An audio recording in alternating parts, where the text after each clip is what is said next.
Waalaikumsalam. Alhamdulillah wassalatu wassalamu ala Rasulillah wa ala alihi wa sahbihi wa man tabi'ahu wa nasarahu wa wala. Rabbi shrah li sadri wa yassir li amri wahlul 'uqdatam min lisani yafqahu qawli. Rabbana iftah bainana wa baina qaumina bil haqq wa anta khairul fatihin. Subhanaka la ilma lana illa ma 'allamtana innaka antal alimul hakim. Wala haula wala quwwata illa billahil 'aliyyil 'azim. Amma ba'd. Fadilah pengurusi majlis, tuan rumah, ada Niza, seterusnya ibu-ibu yang dirahmati oleh Allah Subhanahu wa taala sekalian. Pertamanya syukur alhamdulillah secara umumnya atas segala nikmat yang Allah bagi. Secara khususnya ada 2-3 perkara yang saya sangat syukur sangat. Yang pertama adalah setelah 2019 kuliah terakhir saya di Hidayah Jaya, itulah kuliah terakhir 2019. Lepas tu tak masuk-masuk dah. Boleh masuk dah bila tauliah saya tak disambung. Jadi rasa rindu ada sebenarnya, ya, sebab saya mula mengajar di Shah Alam seawal tahun 1996, dan di Bukit Jelutong ini saya mula masuk ke masjid atas bukit, jalan Mimbar, ya. Kan? Masa itu pada tahun 2000 tak silap saya. Dengan Bukit Jelutong tu lah tahun 2000, maknanya dah 23 tahun kita berhenti 18, mana dah. Jadi akhirnya dipertemukan balik di Bukit Jelutong. Ini satu rahmat yang cukup besar bagi saya sebenarnya. Nak cerita tak boleh cerita. Yang sebab tak nampak rambut, jadi saya tahu hak ikut kelas saya dulu dah macam rambut saya putih. Sebab nampak pakai tudung kan tak nampak. Nak cerita lamanya sehingga buku Rahsia Kematian itu mula saya baca habis selama 8 tahun. Buku yang setebal 980 muka surat lebih itu selama 8 tahun setiap minggu. Yang keduanya, saya syukur sangat pada Allah Ta'ala kerana Allah masih lagi meningkatkan panggil cinta dan sayang masyarakat umat Islam kepada ilmu. Kerana kita kena ingat, kita ni berada di akhir zaman. Nak tak nak, suka tak suka, itulah hakikatnya. Kita berada di akhir zaman. Yang Nabi sebut hadis semua itu bukan untuk kita bagi tahu buat macam mana kita dah ada akhir zaman, kita dah berada. Bukan itu yang Nabi nak daripada hadis-hadis akhir zaman yang dia cerita begini. Tujuan Nabi cerita akhir zaman macam ni, akhir zaman akan jadi macam ni, tujuannya supaya kita itu dapat mengelak daripada tergolong dari kelompok yang terlibat dengan kebejatan lantaran keberadaan kita di akhir zaman. Sebab itu ada satu doa yang Nabi dapat, ada 2 pendapat. Satu dia kata dapat dalam mimpi dia, satu dia katakan di antara celik dan jaga dia. Yang Nabi minta doa antara makna Melayu dia, ya Allah, sekiranya Engkau nak menimpakan satu kaum dengan fitnah, tolong angkat aku daripada kaum itu, supaya aku tidak tertimpa dengan fitnah akibat daripada maksiat dan dosa yang dilakukan oleh kaum tersebut. Doa yang Nabi dapat sehingga Nabi hampir ketelinciran solat subuh. Nabi sembahyang subuh agak lewat pagi itu, hampir naik terbit matahari. Karena dia bermimpi, dia bertemu dengan Allah dan Allah bagi tahu dia doa ini. Itu lain tahun kita sebutlah doa tu. Tahun ini tahun kita lain doa lah. Cuma saya nak sebutnya tujuan Nabi tadi ini untuk bagi gambaran tentang akhir zaman macam ni.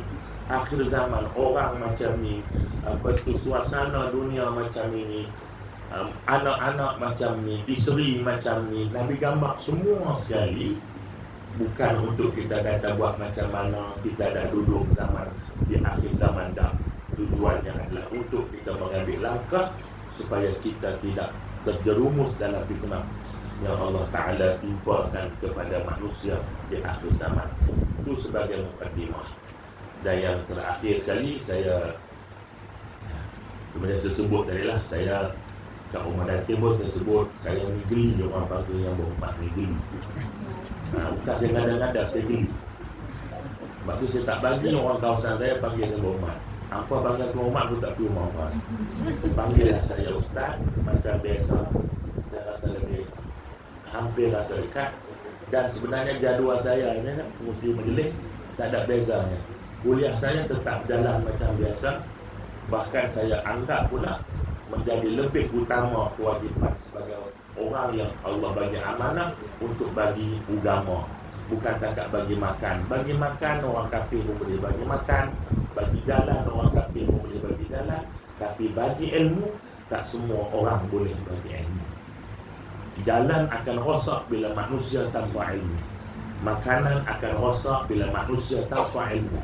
Sebab tu Allah hantar Nabi bukan nak ajak makan. Allah hantar Nabi.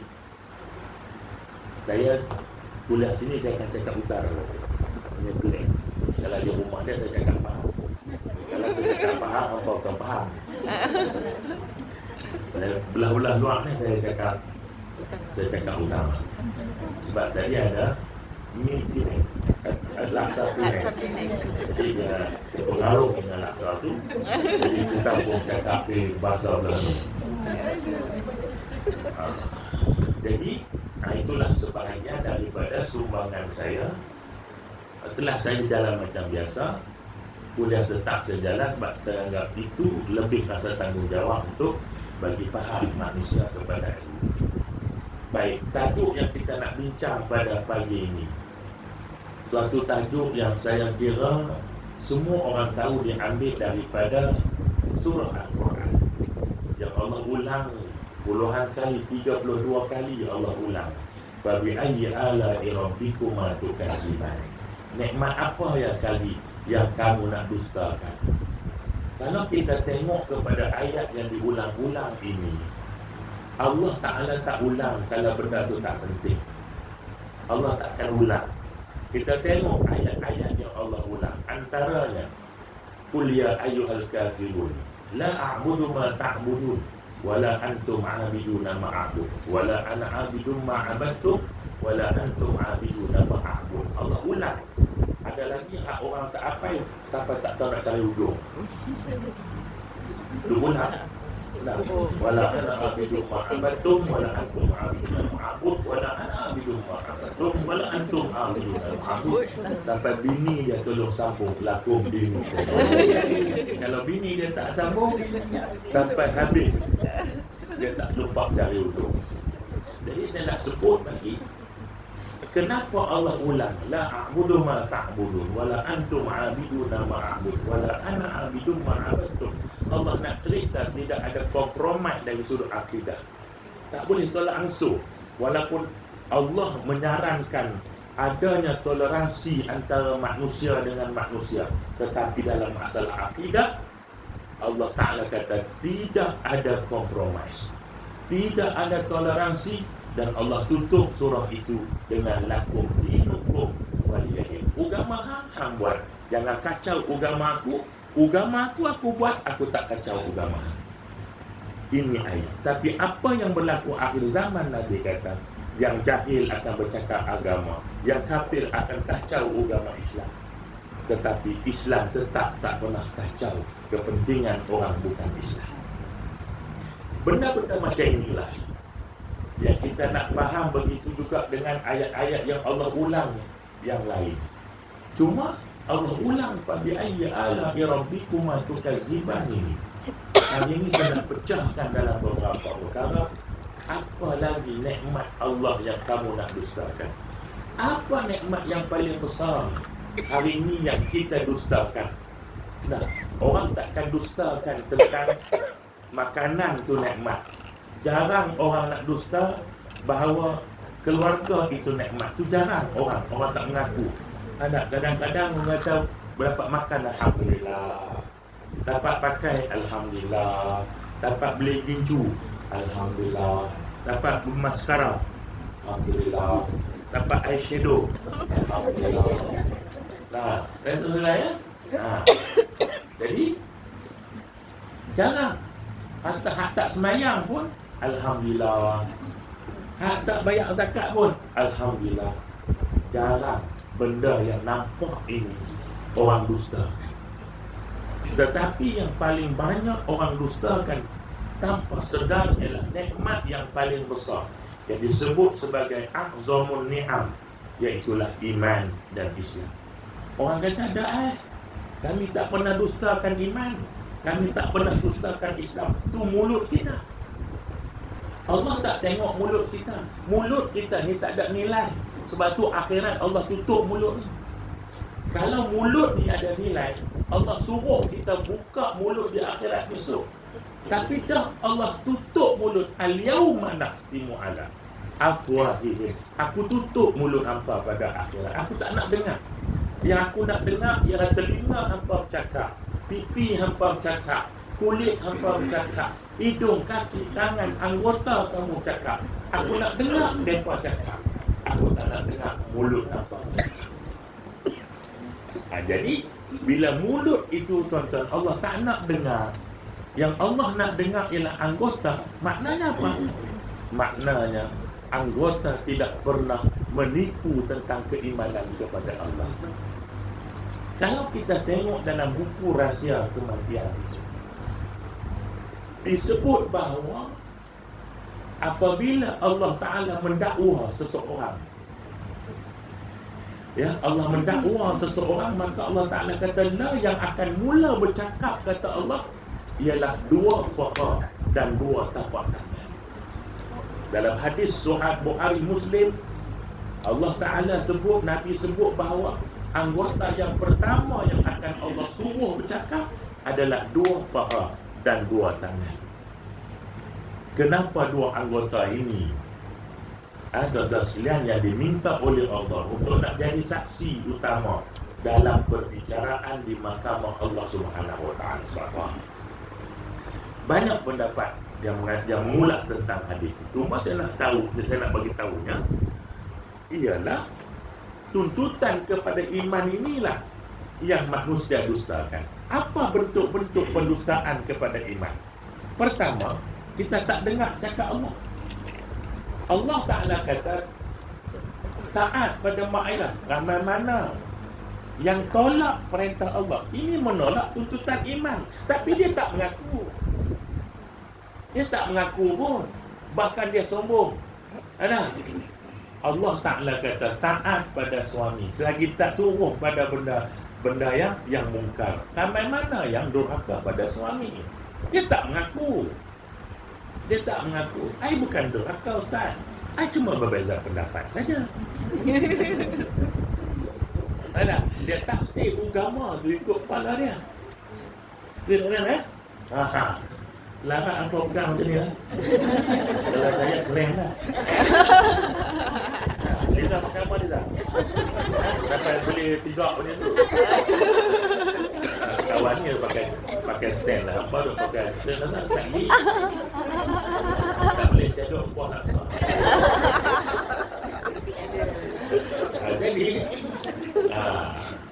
Jadi ini dia. Allah Ta'ala kata jaga syariat. Tapi ramai mana yang tak jaga syariat dari sudut percakapannya, pakaiannya. Ada. Sebab tu kalau siapa-siapa biasa kelas saya, biasalah kena sibir-sibir sikit-sikit daripada ada ulama lari itu tak pakai stoking sampai tutup kepala lalat dari. Jadi saya nak sebutnya syariat itu kita tolak syariat. Bila tolak syariat, mana tolak keimanan. Sebab syariat itu terbentuk dengan keimanan. Sebab tu kita tak boleh nak bahas tentang keimanan dengan orang tak Islam. Tak boleh. Contoh kita ambil. Kita ambil contoh Allah Ta'ala kata as-sariqu was-sariqatu fa'ta'u aydiyahuma jaza'an minallah jaza'an bima kasaba. Allah Ta'ala kata pencuri laki-laki, pencuri perempuan kena potong tangan. Baik. Itu syariat. Dia bila sesuatu kaedah hukum disebut oleh Allah dalam Quran, dia sebut sebagai uqubatun uqubah muqaddarah. Faham tak? Dia ada hukum. Contoh sebat 80 rotan. Orang yang tuduh orang zina, rejam sampai mati, sebat 100 rotan. Allah sebut jumlah. Itu dia panggil uqubatun muqaddaratun. Suatu hukuman yang telah Allah tentukan kadarnya. 99 pun tak nama hukum Tuhan, 101 pun tak nama hukum Tuhan. Dia mesti, kata orang Jawa, exactly 100. Dia tak boleh. Lebih dia tak boleh, kurang pun tak boleh. Sebab tu bila Allah Ta'ala sebut al-yawma akmaltu lakum dinakum wa atmamtu alaikum, ada dua kalimah yang diterjemah dalam bahasa Melayu sama yang berada. Akmal orang kata sempurna, atmam pun hari ini aku telah sempurnakan bagi kamu agamaku dan aku telah cukupkan bagi kamu nikmat. Terjemah bahasa Melayu sebab dia punya vocab dia tak banyak sangat, terjemah sama. Tapi bila kita mengaji Arab, akmal maknanya sempurna tak boleh tambah, atmam makna sempurna tak boleh kurang. Itu ayat yang Allah turun dekat-dekat Nabi nak wafat untuk mengiktiraf. Ayat inilah yang menyebabkan Sayyidina Abu Bakar menangis bila turun ini. Orang lain semua seronok sebab apa tu syariat dah sempurna. Tetapi Abu Bakar yang hatinya cukup halus menangis. Orang tanya, awak menangis? Orang lain semua gelap, semua gembira. Dia kata, aku tak sedih macam mana bila satu syariat, satu Nabi sempurna, bermakna itu pertanda Allah akan memanggil Nabi ini pulang bertemu dengan Allah. Tengok jauhnya pandangan Abu Bakar. Orang tak nampak ni, hebatnya Abu Bakar ni. Sebab tu kita ni sebagai pemimpin, baik dalam keluarga apa, mesti fikir jauh. Kita jangan fikir sama orang macam fikir. Kita kena fikir orang kata ni, luar kotak. Kan luar kotak. Dia bukan macam teka-teki nak keluarkan gajah dalam kotak dengan 2 langkah, kan? Nah, ni hak biasa dia beritahu dah teka-teki saya. Jadi saya tak nak cakap apa, dah tahu dah mana. Jadi Allah Subhanahu Wa Taala menentukan bahawa Allah Ta'ala kata pencuri lelaki, pencuri perempuan, dia kena potong tangan. Kita nak cakap dengan orang tak ada iman, kita takkan boleh. Sebab dia pakai apa? Kenapa nak potong tangan? Saat kita lihat kejar, nampak tak? Nah, hukuman zina, sebat tengah-tengah orang. Ataupun apa tu, rejam sampai mati, buat hukuman tengah orang. Allah suruh tu. Bukan manusia kata. Allah Ta'ala kata hukum itu mesti dilaksanakan di hadapan manusia. Kita nak cakap tentang orang yang guna otak, dia kata malulah kawan ni. Macam mana kita nak cakap dengan orang kafir? Sebab dia berterakan kepada iman. Nah, kita orang Islam ni tak boleh terima sesuatu ketentuan Tuhan berdasarkan akal. Saya selalu buat contoh. Kita tak boleh kata tak makan babi itu sebab babi ada kuman. Tak boleh. Tak boleh. Kenapa tak makan babi? Sebab ada kuman. Dah. Sebab Allah tak bagi. Sebab kalau tak makan sebab kuman, waktu darurat, kenapa Allah bagi makan? Boleh makan. Nah, kita tak ada makanan lain. Ada babi sekok tu je. Barbecue tak ada. Babi tu je. Nah, barbecue boleh makan. Jadi ada seekor tu dekat perdu dekat perdu nyok dia duduk. Ada binatang lain tak ada. Jadi kita pun berjalan, kita lapak terus, lapak merangkak lapak. Jadi kita pun makan. Tu pun Allah Ta'ala kata makan. Kalau sebab kuman, darurat ke tak darurat, tetap tak boleh makan. Sebab kuman tetap duduk dalam babi tu. Dia bukan kata orang ni darurat, jualan kita keluar kuman, kita pergi tempat lain. Lepas dia makan, kita masuk dalam babi ni. Dah. Ini yang hari ini kita nak berdepan dengan fahaman sekularisme, fahaman liberalisme ini. Orang hari ini, kalau tuan-tuan cakap nak, bila bercakap tentang kesesatan akidah, yang tok guru jawab Mu'tazilah, Jabariyah. Itu dulu. Itu nama dia dulu. Okey, Mu'tazilah basic dia apa dia? Asas pada fahaman Mu'tazilah yang sesat apa dia? Otak letak dulu ke tak? Waktu Mu'tazilah kata apa benda yang kena dengan akal maka baik. Yang tak kena dengan akal tu kalau itu basic punya pemikiran ataupun hujah Mu'tazilah. Hari ini adalah Mu'tazilah? Tak ada. Yang ada liberal. Liberal ni dia letak otak tu mendahului benda. Dengar? Kita tak boleh basuh muka waktu semayang sebab kita ada kerana muka kita kena debu, betul tak? Kenapa basuh muka nak semayang? Sebab muka kita ni terdedah dengan debu, nak semayang kena basuh muka sebab nak menghadap Tuhan. Kalau itu akalnya, kenapa waktu tayamum kita sapu debu? Di sini saya nak bawa ni. Ni bahaya ni sekarang ni liberal tuan-tuan. Tuan-tuan sekalian. Nah, pensyarah saya di masa saya buat master saya, tuan-tuan sekalian, pensyarah saya pun orang liberal. Terpaksa kita berdepan dengan dia pula. Jadi meresap masuk dalam institusi pengajian, menyebabkan masyarakat akhirnya keliru. Akhirnya bila masyarakat jauh ada agama, semua benda dia tempel ikut otak dia. Tuan-tuan kena taat ke suami bukan sebab suami itu garang, bukan. Dia garang ke, dia lembut ke, dia sotong ke, dia udang ke, dia kunyit, untuk lengkuat, apa lagi sayur? Ada. Macam bendi je ke? Apa pun jenis suami apa, selagi dia tak suruh buat benda jahat, kena taat. Sebab yang suruh taat tu Allah.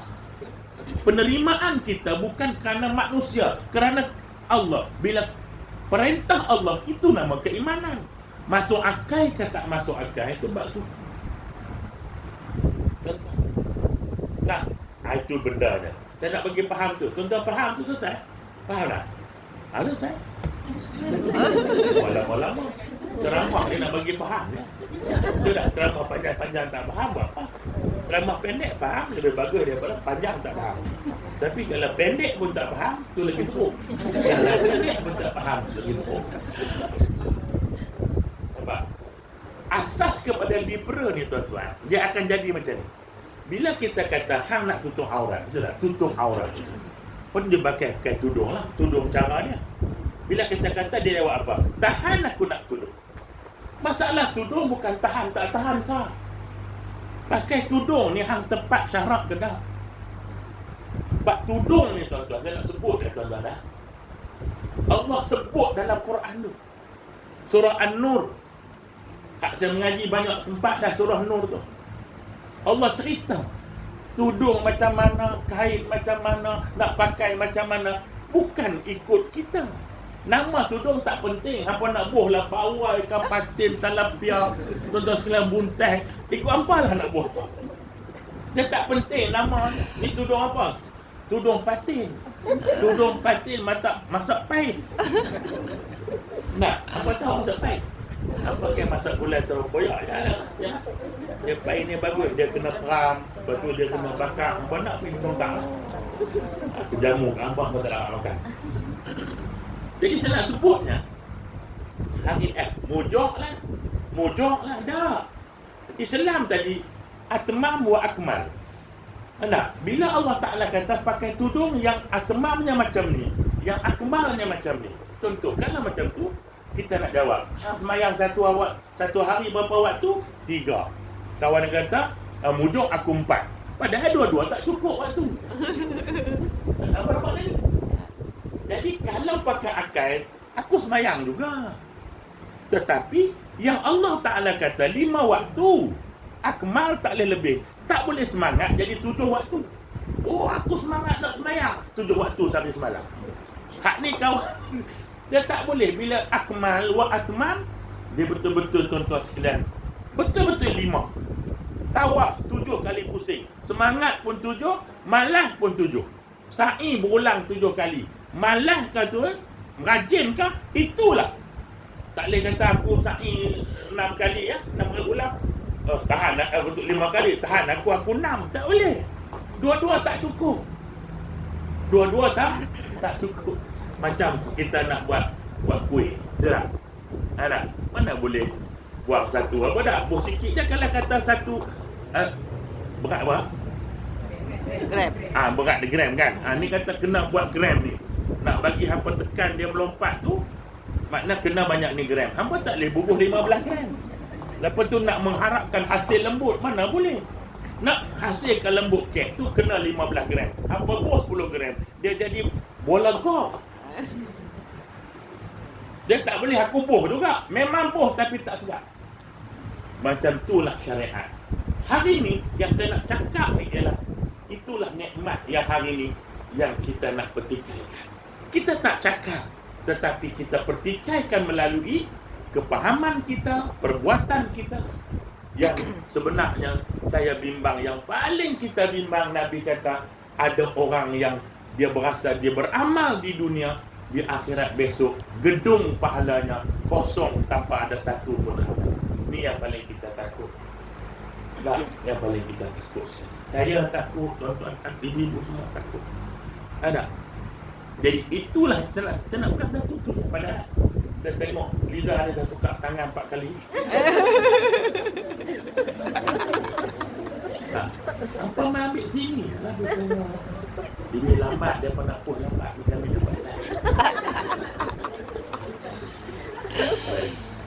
Okey, jadi Fabi ayya ala rabbikum tukaziban. Apalagi nikmat yang kamu nak dustakan. Tuan-tuan, kita dapat iman ni satu benda yang paling besar. Tuan-tuan hebatlah macam mana. Hebatlah jadi apa pun. Tuan-tuan jadi presiden Amerika pun. Kalau iman tak ada apa hidup atas dunia. Kita bukan orang kafir. Orang kafir baik macam mana pun, neraka tempatnya. Sebab ni orang kafir marah. Bila kita sebut tu dia marah. Ada. Kenapa panggil saya kafir? Dah tu aku nak panggil apa? Ada. Dia bukan macam benda tu istilah dah kan. Macam kencing manis lah. Ada. Takkan nak penyakit apa? Penyakit buang air kecil manis. Dia orang kata tak sihat. Dia memang istilah ada kencing. Dia buat macam mana? Tak boleh kencing kasar. Apa kena buang air kecil manis. Pening doktor. Ni cakap dengan husband apa tu, Liza pun pening. Ni sakit apa ni? Buang air kecil manis. Ni sihat ke tak? Rupanya dia kecil manis sampai tarik urat otak. Jadi saya nak sebutnya kali ni. Sebab tu hari ni kalau kita rasa iman itu adalah nikmat Allah, tolong fahami tuntutan iman itu. Ibu-ibu kalau mengaji kita pondok, nama dia Muniatul Musallin. Ni kalau mengaji pondok, kalau pondok tu tak ajak kitab tu bukan pondok, tu pondok derian. Base kitab dia ialah Muniah Musallin, cerita bab semayang saja. Tapi kitab tebal ya tuan-tuan. Kita semayang, kita tengok buku lah ni. Buku anak kita bab semayang. 3 muka selesai. Sebab tu kita tak rasa seronok semayang. Sebab kita hanya melihat semayang pada rakaatnya. Kita tengok semayang pada aku selesai buat. Kita tak pernah duk rasa semayang itu hubungan kita dengan Allah. Dan lambang syukur. Kita tak pernah rasa. Nah, tuan-tuan kalau mengaji kitab tu, baru tuan-tuan rasa. Tapi ialah kitab Muniah ni tuan-tuan, dia bahasa lama lah. Dah lah kitab lama, hampa orang lama. Jadi tak apa nak faham je. Nampak? Hak ngajak pun tak apa nampak, hak dengar pun tak apa dengar. Dalam kitab Muniah itu, sebelum dia masuk rukun semayang, 4 muka surat, 2-3 muka surat awal itu, dia tak cara pun tentang rukun semayang. Dia bicarakan apa itu falsafah kepada semayang. Kita tak ada benda tu. Sebab tu Nabi sampai tu Nabi waktu dia suruh Bilal qamat, dia tak kata qamat ya Bilal. Tak. Arehna ya Bilal. Ini hadis sahih. Selesai semayang qabliyah solat, Nabi arahkan Bilal, arehna ya Bilal, rehatkan kita wahai Bilal. Itu maknanya qamat. Kita semayang penat. Tak semayang, penat. Penat apa tadi dengar kuliah, penat. Patut lepas dengar kuliah, awal lah semayang. Ni penat kuliah lewat semayang. Itu kelebihan kita kan? Kelebihan kita ada kelebihan loklak namanya. Kelebihan loklak. Jadi saya nak sebutnya, ini benar. Jadi Bilal kata arehna, Nabi kata arehna ya Bilal, rehatkan kami. Nabi ditanya, kenapa pecah kaki? Hang ahli syurga, hang maksud. Nabi kata, aku kan nak jadi orang syukur. Maknanya syukur itu semayang. Qamat, rehat itu semayang. Ini hakikat semayang tu. Tak? Syukur semayang, rehat semayang. Kita rehat. Aku hampa jawab kan? Dia tidur dia memang rehat. Sebab tu hampa ingat kuliah hampa lena. Jadi macam itulah kita nak faham tentang nikmat yang cukup besar yang hari ini orang tak rasa benda tu besar. Jadi dia buat sekadar apa yang dia rasa dia buat, bukan dia nak buat apa yang sepatutnya dia buat.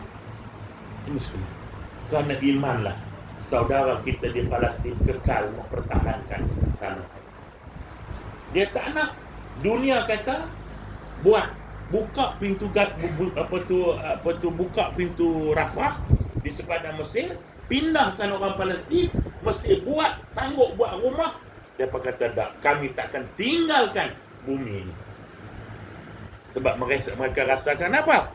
Merasakan mempertahankan bumi Aqsa samalah macam mempertahankan bumi Haramain Mekah dan Madinah. Kita nampak lain. Tuan-tuan sekalian, yang berlaku zaman sahabat, ingat tak? Seorang wanita bila berlakunya perang, saya tak ingat, tak silap saya ialah perang Uhud. Atau saya tak ingat perang apa, perang Tabuk, saya tak ingat perang apa, perang Tabuk. Dia tanya, Rasulullah macam mana? Orang kata Rasulullah, anak-anak mati. Tak, aku nak tahu Rasulullah. Sampai anak ketiga, tuan-tuan sekalian, barulah dia menangis. Kenapa menangis? Dia kata, aku dah tak boleh nak hantar anak aku untuk menjadi syahid. Aku dah habis, 3 orang dah. Tuan-tuan, dia melihat, dia tak nampak anak di atas dunia. Dia nak kira ada anak aku sambut kat syurga. Hari ni ada tak mak bapak fikir sampai teratur nak letakkan anak kita sebagai pada hari ni kita nak anak kita kerja besar, kononnya akan jaga kita. Jaga macam mana pun, tuan-tuan, mati tetap datang. Saya ada banyak pengalaman, tuan-tuan sekalian. Anak banyak pengalaman. Anak-anak yang hebat, tuan-tuan sekalian, berkelahi di bilik luar, bilik ayahnya nak ini, depan saya. Saya rawat ayah dia yang sakit ternak ini. Habis saya mengajak dekat pusat kesihatan tersebut, saya on the way nak balik rumah saya kat Gombak masa tu. Timbalan pengarah institusi pengajian kesihatan tu panggil balik. Saya datang. Kenapa? Tuan-tuan sekalian, masa datang tu anak tu sembang. Kita ingat hanya berlaku dalam 3 Abdul. Harta di luar negara, Abdul Wahab.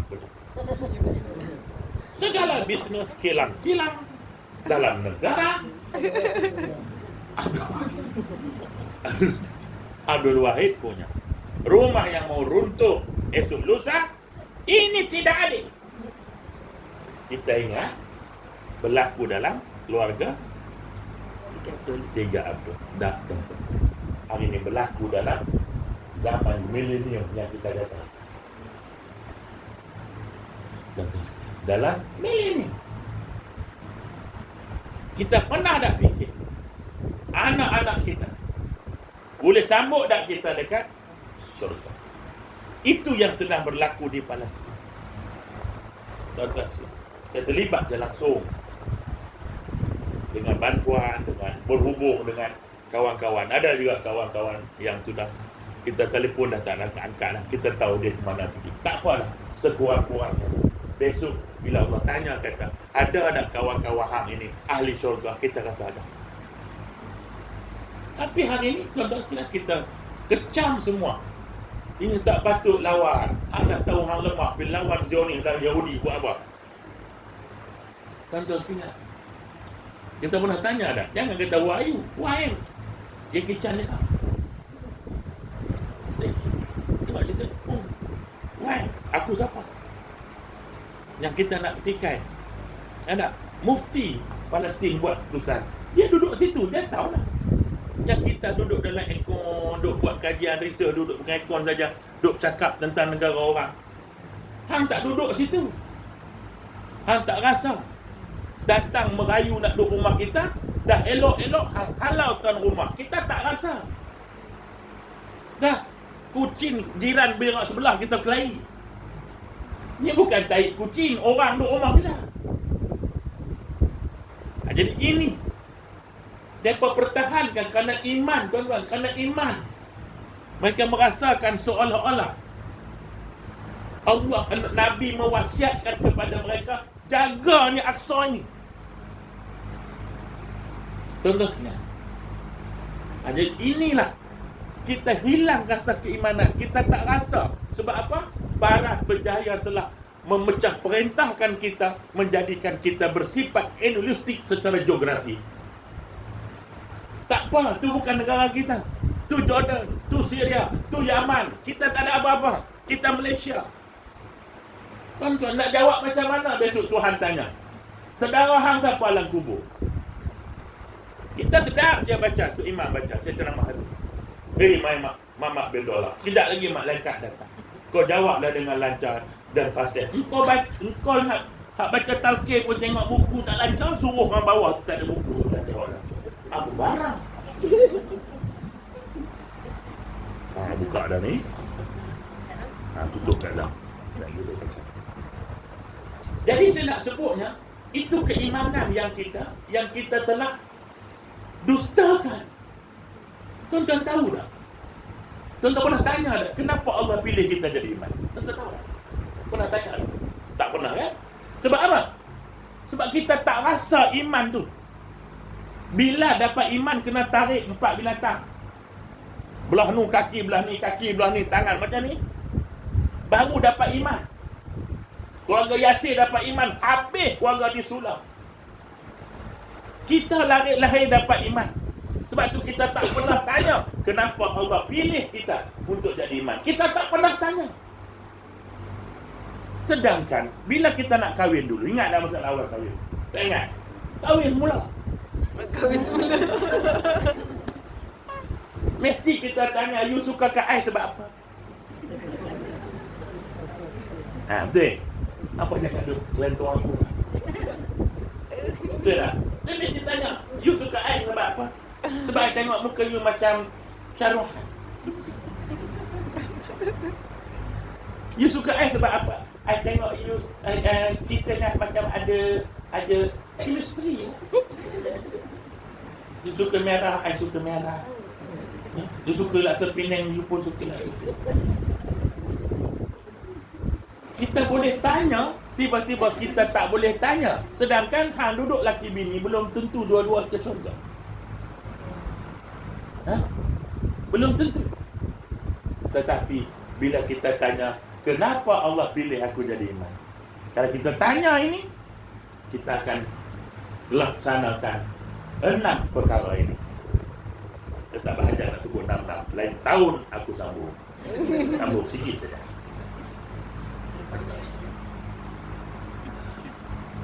Kenapa Allah pilih kita untuk mendapat iman? Pertama sekali, kerana kasih sayang Allah Ta'ala pada kita. Ramainya mak bapak ada Islam, anak lahir tidak Islam. Mak bapak tidak Islam, lahir akhirnya anak jadi Islam. Bermakna Islam tidak boleh diwarisi. Kata Rehan. Abang Tin nyanyi lagu tu. Iman tak boleh diwarisi. Aku sebenarnya tak tahu tak ingat. Tua lah, tengok apa orang buat kurang. Tak pun rambut macam ni tak Jadi saya nak sebutnya, kerana kasih sayang Allah lah Allah pilih kita. Tuan-tuan, bakal suami kita pilih kita sebab dia sayang kat kita. Kahwin dengan siapa? Kahwin dengan musuh aku. Memang tak sihat. Mesti dia kahwin orang yang dia sayang. Nah, sebab itu Islam menentukan lepas saja hang minang tu, hang boleh siasat tunang hang ni macam. Boleh pi awal-awal pukul 5 pagi boleh pi rumah. Tapi kalau kita buat macam tu, orang kata tak kerti adab. Islam ajak macam tu. Bila dah tunang boleh pi. Pergi tengok pukul 6. Assalamualaikum. Awak rambut ronyeh. Baru bangun tidur. Tu ronyeh. Ronyeh tu tak sikat kat oi. Bangun tidur. Ronyeh. Orang Kedah panggil ronyeh. Mana tak sikat bangun. Apa aku pernah tengok rambut apa nak bangun tidur. Macam tu lah. Tengok tunang dia. Nampak? Oh, pukul 6 tengok tak bangun lagi. Tak ada. Tetapi tak ada. Kita pergi jumpa. Dah janji 3 bulan nak jumpa. Tak buat detik. Ada? Detik. Oh, tak ada apa lah tak. Pergi kedai lah pagi. Asal kuku, asal bulu mata rumah. Nak pergi jumpa ni. Memanglah. Tahu asal bulu mata? Tu. Suruh aiskrim. Aku tengok bulu mata apa, aku tak apa-apa. Jadi nak sebutnya, jadi Allah tak, kalau orang pun reti nak terima kita dengan sebab sayang, takkan Allah terima kita, bagi kita iman sebab dia benci. Nampak? Tapi sejauh mana kita hargai pilihan Allah. Kita hargai sangat suami kita. Ya, bukan saya nak suruh hampa tendang laki apa dah. Hargai kan. Sa'i berkongsi hidup kan, berkongsi susah senang. Perkahwinan bukan nak cari kesempurnaan kan, tetapi nak cari keserasian. Nak cari sempurna tak ada. Hampa sendiri tak sempurna. Nah, tak ada orang sempurna. Kalau dia kata dia sempurna, dia paling orang gila nombor 1 dalam dunia. Jadi bila orang pun reti, jadi bila kita dapat suami kita, dia terima kita, suami kita, suami hampa. Aku ada bini. Suami hampa, kalau aku ada lelaki, dia LGBT.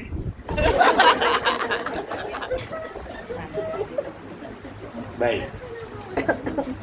Jadi kita hargai kerana suami kita nak ambil kita. Dalam keadaan, tuan-tuan sekalian, sekarang ini ramai orang perempuan tidak ada suami. Tiba-tiba ada suami yang nak ambil kita sebagai isteri dia. Maka apa kita buat? Kita hargai dia. Kita jaga perasaan dia. Kita turut kehendak dia. Tuan-tuan, sedangkan turut kehendak suami pun tuan-tuan, belum tentu kita masuk surga kalau tak berkenaan dengan syarat. Tetapi Allah sayang kat kita, dan sayang pada Allah itu jaminan syurga. Why you tak nak akur dan menghargai kasih sayang Allah? Saya nak sebut macam tu saja untuk diri saya tu. Kita tak pernah hargai nikmat iman. Jadi balik ni kita pakat fikir, sejauh mana aku menghargai kasih sayang Allah kepada aku. Apa? Quran tak baca, WhatsApp semua baca, 33 grup. Nama pun sampai lupa. Mangkuk Ayun ada. Nama grup Mangkuk Ayun. Mau baca, jelek je terus. Dah silarat ada. Nah, sebab tu Tok Alim dulu, mereka sering bercakap dengan diri mereka. Dalam istilah kita ni bermonolog. Monolog, dia bercakap dengan diri dia. Dia tak cakap seorang-seorang. Kalau cakap seorang tu orang gila. Bernolog dengan hati dia. Sebab tu akhirnya Imam Syafi'i melahirkan syair, ya Allah, aku tak layak syurga. Itu monolog dia. Yang orang lain pergi bahas tu awak ni, tu dia nak cakap dengan Tuhan. Dia saja faham bahasa Tuhan. Nak yang kita tafsir ni orang gila, siapa tak nak syurga. Itu dia nak cakap. Apa ingat dah, apa dulu duk tulis surat dulu hak budak putih kurang. Dulu kata surat budak. Bedak dulu ada dua, satu bedak ada rambut tu agak senor tu. Satu lagi putih kura. Bedak dua amami.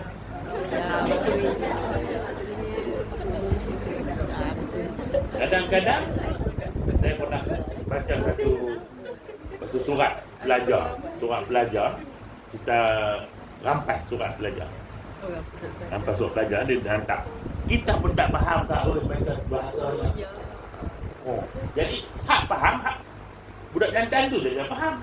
Jadi buat apa kita ulas surat orang? Sama lah Imam Syafi'i, dia bercakap dengan Tuhan. Ya Allah, aku tak layak untuk syurga hang tu. Bukan dia tak nak syurga.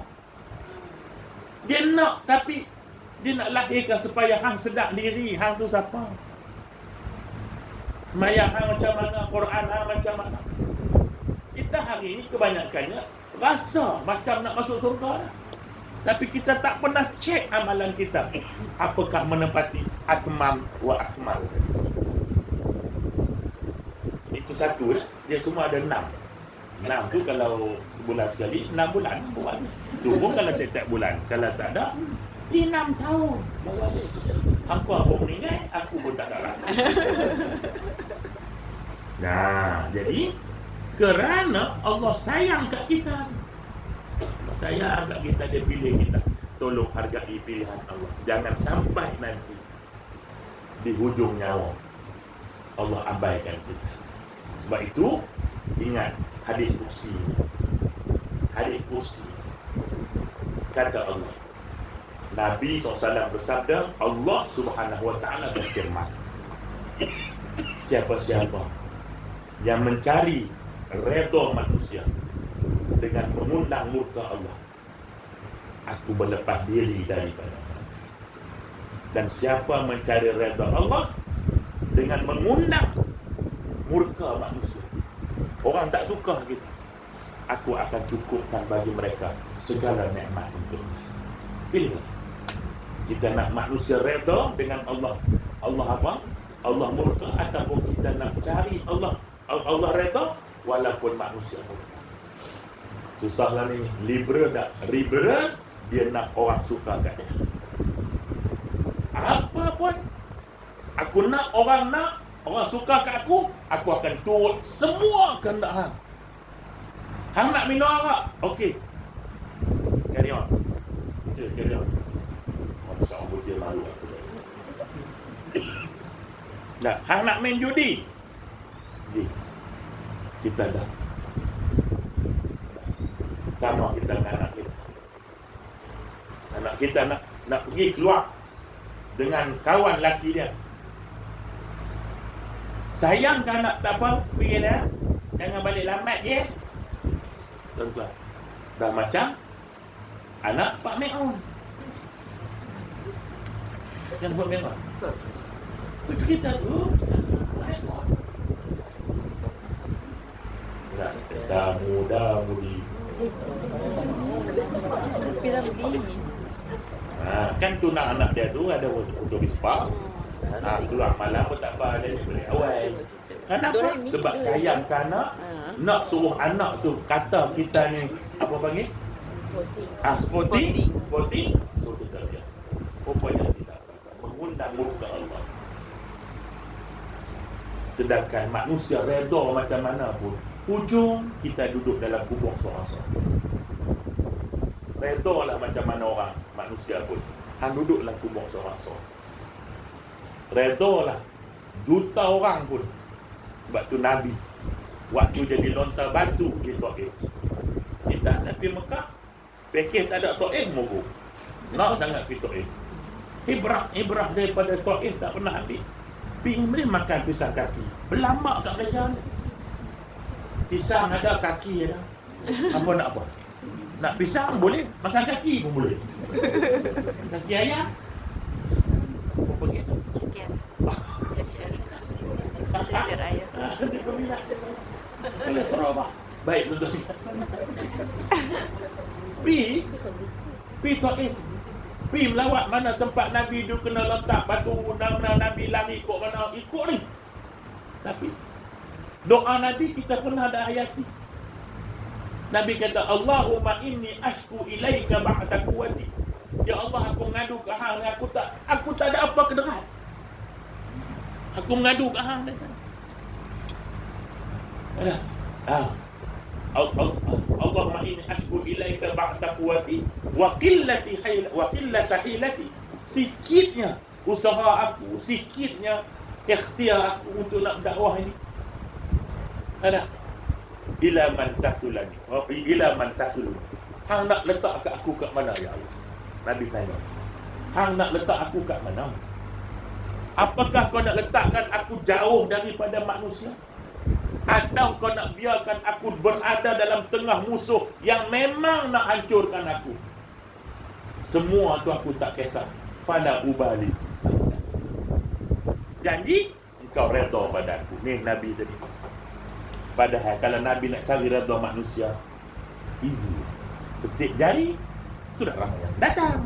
Yalah kalau datang semuanya kerepot-kerepot. Kata Sarimah dalam cerita Abdul. Nampak? Jadi nak sebutnya Nabi kata, hang nak letak aku kat mana? Ya Allah. Ada. Allah boleh saja. Ada. Boleh saja turunkan ababil pada orang yang lempar. Boleh. Tapi kenapa? Nabi nak, Allah nak tunjuk ni, hang tengok Nabi hang ni. Kita boleh bersungguh sangat nak pakai sugi. Bersungguh, tak apalah, baguslah tu. Ada. Bersungguh. Ada. Bukan tak bagus. Tapi kadang-kadang kita tengok benda yang lebih besar. Nah, kita cuma tengok bersiwak. Okey, itu sunnah. Tapi konten yang Allah nak dari bersiwak itulah kebersihan. Ramai mana yang lepas sugi lempak pergi merata-merata kaki. Tengok buah kapet ada. Ada. Dia nampak konteks. Dia cuma nampak konten, tak nampak konteks. Nah, konteks lain. Biru habis mata. Kita nampak konten so, siwak. Konteks dia apa? Nabi nak sebut kebersihan. Tapi ramai mana lepas dia bubur-bubur pergi buang, tak buang tu sampah. Kita tak nampak dia sudut konteks ini. Dan macam itulah juga dalam keimanan ni. Allah suruh kita jaga. Lebih-lebih lagi akhir zaman ni. Nah, kita nampak Dajjal. Okey. Oh, lambat lagi Dajjal. Nak filem Melayu pun buat Dajjal suci. Usia Buasam berlakon. Orang tengok, bongkok tu. Orang Melayu punya hebat. Allah Ta'ala kata Dajjal jahat, dia pergi buat filem Dajjal suci. Nama filem pun tak kenal lah. Apa muda-muda abang nak tengok. Dia tanya umur-umur 60 ke atas ni. Tak ingat tak? Arwah Hussein Buasan dia berlakon. Benar tak? Orang Melayu ni hebat-hebat kan. Nabi orang tanya Nabi malaikat ada banyak orang, Nabi kita tak tahu. Orang Melayu tahu 44 malaikat. Sebab tu bila dia tengah membawa, lalu orang diam. Oh, ni malaikat 44 lalu. Hebat orang Melayu ni. Malaikat pun terkejut. Nabi pun tak tahu, dia pun tahu lah 44. Yang pelik tu 44 tu tak tahu 46 ke 47 ke 49. Jadi tu. Jadi Allah Subhanahu Wa Taala jadi menyayangi kita. Persoalannya hari ini, sejauh mana kita menghargai kasih sayang Allah. Tepuk dada tanya, apa kita nak hargai iman? Jadi hargai iman dengan belajar bagaimana nak taat. Bukan kita buat sesuatu berdasarkan akal kita. Sebagai penutupnya tuan-tuan, Allah bagi kita akal. Ni saya sebut banyak kali dah. Ni kalau jah tak ingat lagi aku pak. Banyak kali dah saya sebut, Allah bagi pada kita ada satu benda dalam otak kita ni, dalam kepala kita, nama akal. Saya nak tanya, ma makna al-aql? Mengikut kamus Arab. Bukalah kamu harap. Apa kamu harap? Bukalah. Akal, ain, kaf, lam. Allah tak buh nama benda tu benda lain Allah tak namakan periuk, Allah tak namakan cancar, Allah tak namakan sudu. Allah namakan benda hak beza manusia dengan haiwan ni ialah akal. Kenapa Allah buat nama akal? Ni Bukit Jelutong. Apa ingat saya saja pemaju buat nama Bukit Jelutong? Ada sebab. Ya, aku nampak senang kalau bubuh PKNS, ingat saja. Mesti ada sebab. Kalau manusia bubuh pada sebab, takkan Allah tak ada sebab. Dia bubuh akal tu, kenapa nama akal? Al-aqlu maknanya keterbatasan. Kenapa Allah namakan akal itu maksud terbatas? Sebab Allah tak bagi akal itu fikir lebih daripada apa yang aku izinkan. Manusia bila fikir lebih daripada yang Allah izin, dia jadi mering. Ya. Mak tu gelar isim tu. Isim tu puncanya tuan-tuan, dia mengaji benda hak Tuhan tak suruh mengaji. Mengaji tangan Tuhan, akhirnya pening jadi gelar isim. Itu dalam konteks agama Islam. Dengan kafir tu teori Darwin tu, dia terlalu nak fikir lebih daripada yang Allah. Allah tak suruh kita fikir lebih orang mari mana. Tapi Darwin fikir orang mari mana, dia kaji-kaji, akhir dia pada beruk. Dia lah seorang beruk. Kita pun terima penilaian darjah 5. Jawab manusia daripada apa? Beruk. Jawab. Aku jawab beruk. Tidak tak lulus.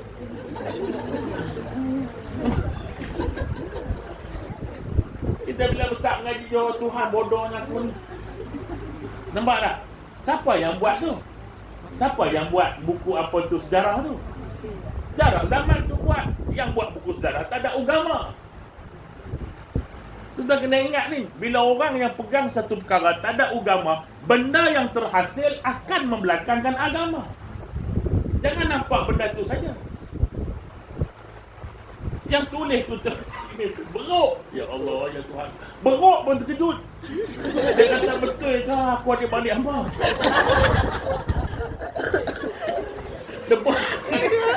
Apa tak saya hamba tanya, beruk tak dia? Dia pun terkejut kau. Dia pun terkejut. Boleh dia kata hamba? Aku ada balik hamba. Boleh. Sebab apa? Dia fikir lebih daripada kemampuan. Jadi, yang Allah tak bagi fikir tu, itulah nama dia iman.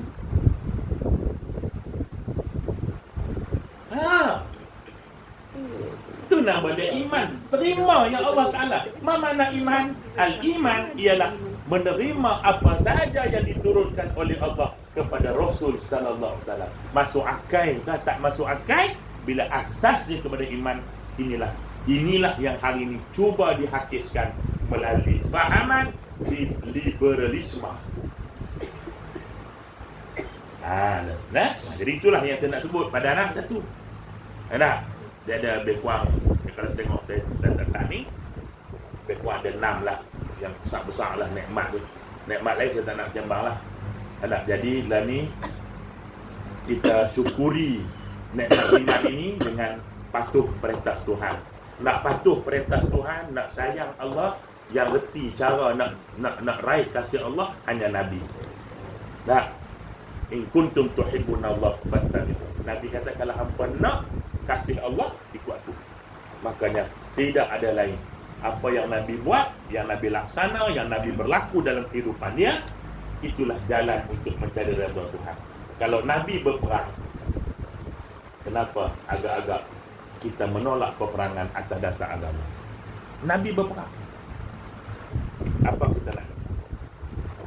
Kita sekarang berperang pemikiran. Perang dengan nafsu kita. Tidak tuan-tuan. Nafsu ni, oi, nafsu ni jangan main. Nafsu dah. Ada itulah yang saya nak sebut. Jadi saya buka soalan sikit lah. Dalam 1-2 soalan juga lah tu sejam. Tak biasa kuliah saya dapat tahu dah. Saya mula awal, saya akan berhenti kalau sejam. Saya tahu tuan-tuan ada planning. Lepas ni lelaki nak jemput, nak pergi apa tu lunch sama-sama dengan macam. Jadi kalau saya ambil waktu ibu-ibu kan, akhirnya ibu kata tak nak pergi lah kelas agama. Habis program aku lain pun tak lagi. Nah, jadi sebab tu mula pukul 10 kita habiskan pukul 11. Jadi sekarang saya buka soalan, saya bagi pada kursi biar dia rehat. Jadi itulah yang bersangkutan dengan perbincangan itu. Yang dalam doa-doa tu lain tahun kita. Boleh nampak lah, saya menyimpulkan begitu. Dia berat ni, iman ni memang berat. Tuan-tuan sekalian, orang hari ni Allah, kita tak tahu dah, habis ikhtiar lah. Tak betul lah kata Imam Syafi'i. Ya, kalau engkau beri aku 10 orang yang apa orang panggil, orang yang nak belajar, orang yang nak mencari ilmu, aku boleh ajar. Tapi kalau kau bagi aku seorang yang bodoh, aku tak dapat untuk menjadikan dia faham. Dan tuan-tuan hari nak belajar, datang tadi dan kita nak belajar. Bila belajar, kita bersedia menerima benda baru, bukan mempertahankan benda lama hak dalam otak kita. Bila ada ustaz-ustaz bawa benda baru yang ada hujahnya, tak pernah dengar pun, sesat ustaz ni. Dia pula sesat ustaz. Nampak? Ada benda dia. Dia berlaku dalam dekat kampung kan. Jadi sebab tu. Jadi sebagai contoh lah, saya tak tahulah kat sini mungkin tak berlaku, tapi belah-belah kita berlaku jangan. Masih lagi sekarang ni saya tengah duk tanam. Orang perempuan belah saya ni tak berapa nak sembahyang jenazah. Mana-mana pergi tak nak sembahyang, belum je. Kita dah panggil sikit, kita dah ambil jenazah. Kita kat Malaysia ni berapa kali kita sembahyang jenazah. Kita bukan kat Mekah. Mekah setiap waktu ada. Nah, jadi pakat sembahyang. Tapi kita tak bawa telekong. Yang kau pakai telekong tu apa? Tutup aurat semua, tutup, angkat saja takbir. Islam ni mudah, tapi jangan ambil mudah. Kena belajar. Jadi sembahyang apa tu? Macam juga saya tengok ya, orang sembahyang jenazah. Saya pernah kelewatan sembahyang jenazah. Sampai-sampai tu imam dah angkat takbir ketiga.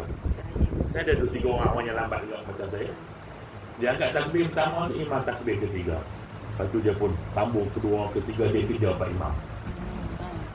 Sembahyang apa pun, masbuk. Tu imam angkat takbir ketiga, kita takbir pertama dulu. Tu imam takbir keempat, kita takbir kedua. Imam bagi salam, kita takbir ketiga. Itu masbuk dalam sembahyang jenazah. Bukan. Kerja. Lagi mayat ni.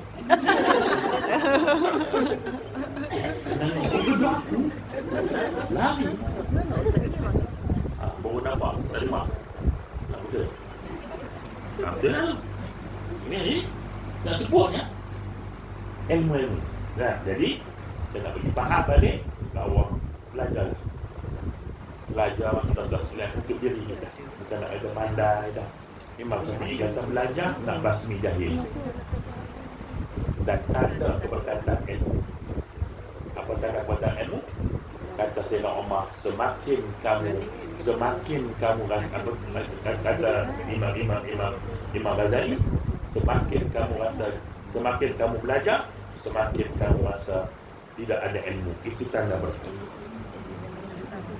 Jadi nak tahu lagi lah, kalau orang baru mengaji, seorang cikgu nak cakap lebih daripada mufti. Semua orang tak betul. Baru mengaji sekali, tu pun lena separuh. Sejam mengaji dia setengah jam dia lena. Bangun cakap dengan mufti. Orang mengaji nya lama, tuan-tuan sekalian.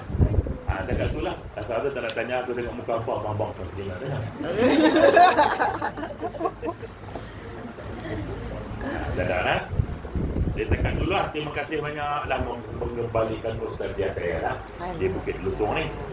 Nak kadang tengok masjid Tengku tu kan. Tengok sedih kadang-kadang. Apa tak ada tu.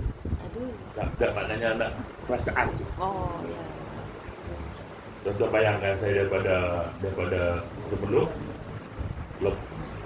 subuh tu lah.